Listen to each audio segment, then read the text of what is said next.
반갑습니다. 단장님 고생이 많으시고요. 홍보용사 제작이 있습니다.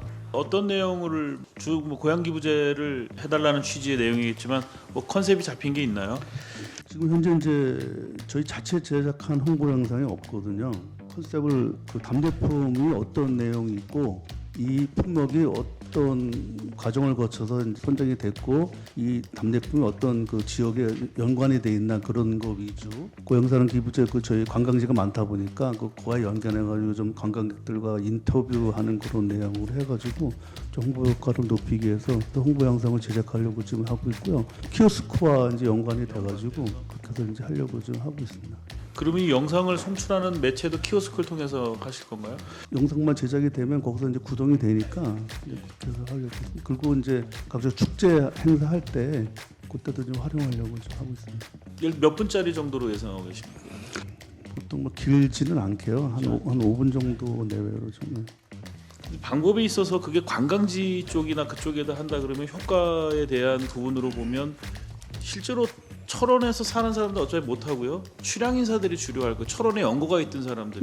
예를 들어 난 철원에 연고가 하나도 없는데 관광지에서 그걸 보고 키오스크 영상을 보고서 기부해 이런 건 굉장히 어려울 거예요. 그렇죠.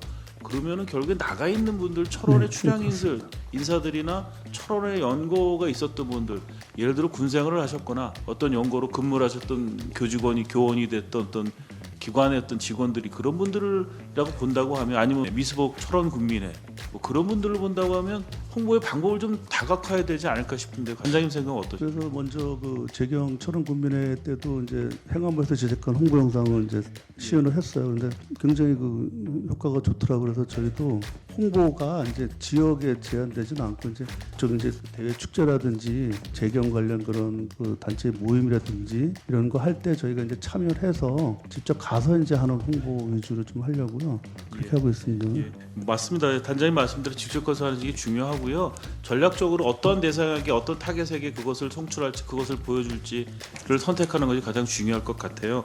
그렇다고 하면 부서 내에 있는 부서 협업을 했으면 좋겠다는 말씀을 좀 드리고요. 고양사랑 사업 제한 공모 안건 포상이 있습니다. 사업에 대한 좋은 제안을 하면 포상을 하는 그런 거죠. 네, 그렇습니다. 지금 고양사랑 기부 사업이 이제 큰 틀에서 나와 있는데 구체적으로 이제 어떤 사업을 할 건지는 저희가 정하지 않았기 때문에 공모를 통해서 실질적인 사업을 좀 공모를 받아서 거기서 기부 사업을 정하려고 이렇게 제안 공모 좀 넣었습니다. 지금 이제 질문하려고 하는 주제가 나왔는데 단장님 답변 속에 구체적 계획이 수립되지 않았다는 그런 부분이요. 고양사랑 기부금이 그 기금을 어떻게 운영할지 예를 들어 A라는 출향 인사가 500만 원을 고양사랑 기부금으로 기부를 했는데 자기는 이 사업을 장학 사업에 썼으면 좋겠다. 물론 장학금으로도 기부할 수 있지만 우리 동네가 어디인데 거기에 뭐가 없다고 하는데 거기에 시설비를 썼으면 좋겠다고 하는 구체적으로 만약에 요구를 할 수도 있을 것 같아요. 네, 그렇습니다. 예.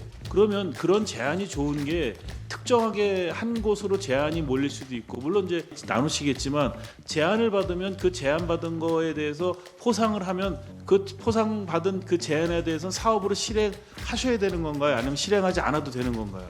일단은 제안 공모를 받은 사업은 이제 저희가 사업 선정위원회에서 이제 사업을 선정할 때 거기에 목록은 들어가지만 구체적인 예산까지 집행하는 거는 위원회에서 모든 걸 결정하게 되어 있습니다.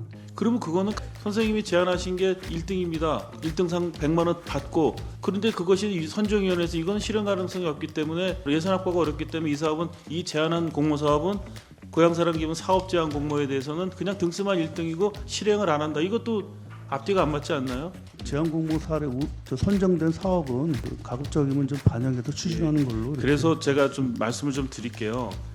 이런 것에 관련된 이제 저희가 초창기니까 지금 제도적으로 법률적으로 여러 가지 정책적으로 준비 안 된 게 사실이고요. 또 우리가 조례에서 담을 수도 있는 부분도 있고 없는 부분도 있는데 일본 같은 경우에 고양사랑 기부제를 사업할 수 있는 곳을 정한다고 합니다. 사전에 고양 납세를 받는 지자체가 기부금을 어디에 사용할지 미리 공지를 한대요. 물론 이건 우리 지자체에서 할 그런 상황은 아닌 것 같지만 그렇게 해서 고양에 기부한 이 돈이 어디에 쓰였으면 좋겠다. 그러한 식으로 해서 우리 부서에서도 그러한 계획을 담아야 되지 않을까 생각이 들어요. 그리고 우리 조례 16조에도 보면 기금 운용 계획을 수립해야 한다라고 되어 있어요. 그 안에 보면은 연도별 기금 조성 집행 현황, 지출에 관한 사항, 재산에 관한 사항, 기금 운용에 필요하다고 인정하는 사항, 이게 구체적이지 않아요. 일본이 하는 것이 잘 됐다가 좋다 그런 의미는 아니지만 그것도 필요하다라는 것이 우리 자체에서도 검토됐으면 좋겠다. 이렇게 제안 공모까지 받으면서 단장님의 답변 속에서도 구체적 사업 계획이 아직은 수립되지 않았다고 하면 그것에 대한 그 사업은 실현 가능한 사업, 그 기부금을 갖고 할 수 있는 사업에 거기에 관련이 깊은 것을 공모 사업의 제안을 받으면 관련 깊은 것을 시상하고 실행할 수 있는 것이 되어야 정책적으로 그 고양 기부금에 더 많은 예산을 저희가 확보할 수 있다는 그런 생각이 들고, 아마 이런 것들은 좀 여러 군데에서 고양사랑 기부금을 어떻게 활용할 것에 대한 그 논의가 많은 것 같아요. 그러니까 단장님께서 바쁘시지만 그런 쪽에 더 많은 관심과 참여 같은 걸 좀 부탁을 좀 드릴게요. 네, 알겠습니다. 좀 더 구체적인 사업을 빨리 선정을 해서 아까 말씀하신 일본 사례처럼 뭐 지정 기부 정도까지 갈 수 있는, 아직 그 제도가 그까지는 안 돼 있지만 구체적 사업을 선정해서 나는 이 사업에 이 기부금을 내고 싶다라는 그 정도 수준까지 될 수 있도록 빨리 마련하겠습니다. 우리가 좀 선제적으로 준비했으면 좋겠다는 말씀을 단장님께 드립니다. 이상입니다.